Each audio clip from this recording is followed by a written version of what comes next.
Hey guys, how you doing? Dervy here. In this video, we'll be going over Halatali Hard Mode.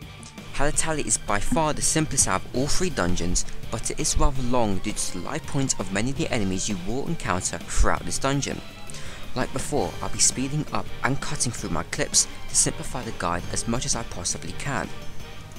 So, to start off, go through the main gates, and we'll start off by killing multiple packs of monsters. These packs do have quite a lot more HP than what you'd find in Brayfrox's Long Stop Hard Mode, or even the ruins of Amberport. Up until the first boss, you want to be wary of the spiked ball chains on the ceilings. They can fall down on players, giving them a vulnerability stack, and slightly damage them. You can see where these spiked ball chains land, as there will be a blackish mark on the floor.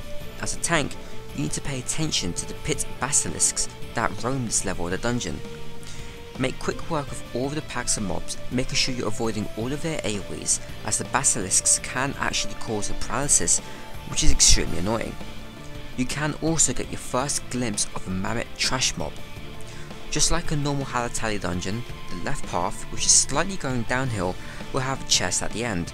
The chest usually drops X ethers, however, not really of any importance.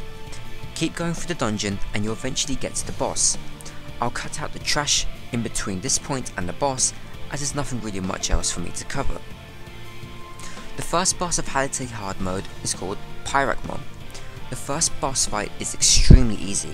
There's only 3 abilities you need to watch out for: 100-ton swing, Eye of the Beholder, and 1000-ton swing.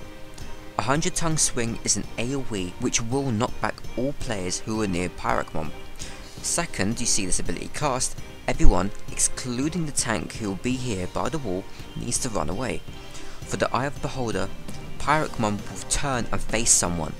Everyone must run away from his line of sight. There is no AoE indicator for this ability.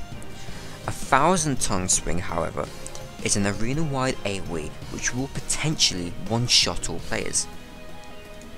The tank should be standing north, near the mammoth activator. When a Pyakmon is charging his 1000-ton swing, the entire floor will glow an electric blue. The tank at this point should go and activate the mammoth activator, which will allow the mammoth to cast this mana wall. All players must run towards the mammoth when they see the Pyakmon charging his 1000-ton swing, so they can all gain the mana wall buff. Once you receive this buff, you will then be safe from this attack. You can even go back and start DPSing once you've received your buff. The fight is literally as easy as that. After you defeat the Pyakmon, go up the slope and talk to the elite gladiator trainer to get to the second floor.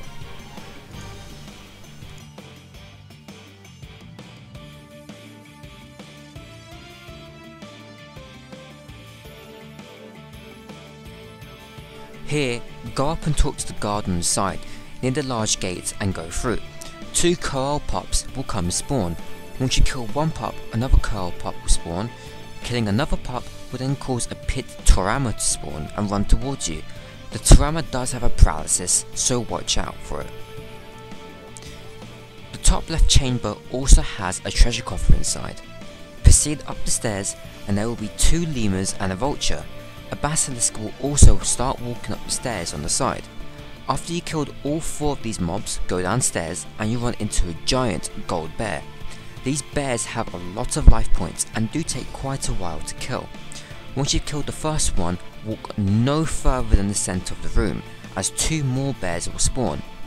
There's also another basilisk patrolling the area, so make sure to go no further north than the centre of the room, as I've said previously, which will allow you to easily pick up both bears and avoid the basilisk. If you've gone too far forward like I have, the basilisk will aggro on you, making life slightly harder for you and yourself if you have any more melee DPS. There's also another treasure coffer again on the top left chamber.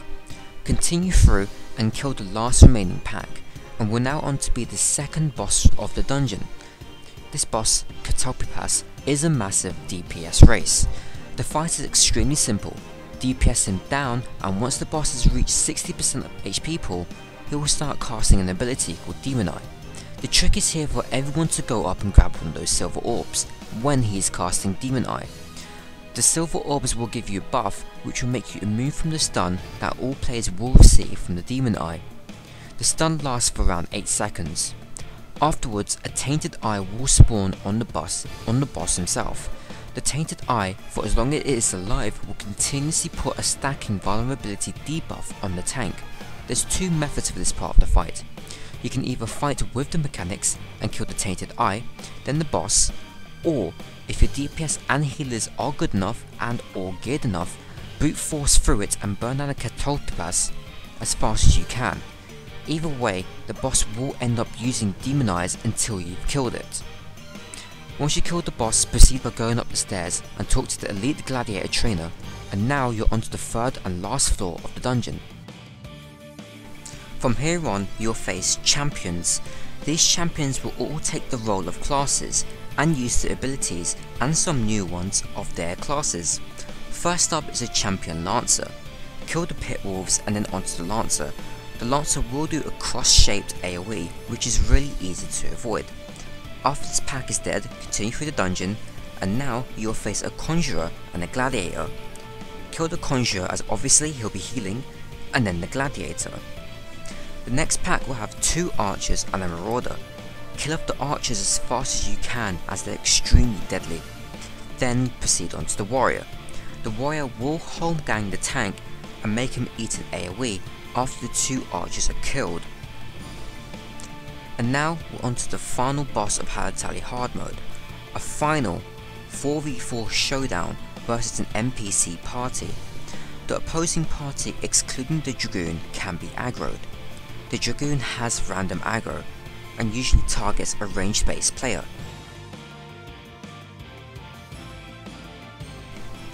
The ranged player can, quite simply, kite around the arena to avoid hits from the Dragoon. In order, you want to kill the healer, then the Bard, as he's the most dangerous DPS and sings songs which can buff their party, then the Dragoon, and then the Gladiator. And that's the dungeon done, or is it? A Black Mage with his pet demon will now run through the gates and start attacking you once you've killed that party. The tank will want to aggro both demon and Black Mage as fast as he can, and everyone should start killing the Black Mage. The Black Mage does a really nasty ability which will chain up 2 to 3 players in the arena and then cast a massive flare on them. The trick is for the player who's free to run up and touch the Foul Scepter, which will deactivate the chain, allowing the players to run out of the AoEs. Players caught in the flare will receive a massive hit which can kill undergeared players. The BLM will do this a few times until he's dead, then go back and kill off the demon. After the Black Mage is killed, demon can start charging towards random players in the party, but does little to no damage whatsoever. And finally, that's the real ending of Halatali Hard Mode. So, thank you for watching this video guys, take care, and I'll see you guys next time.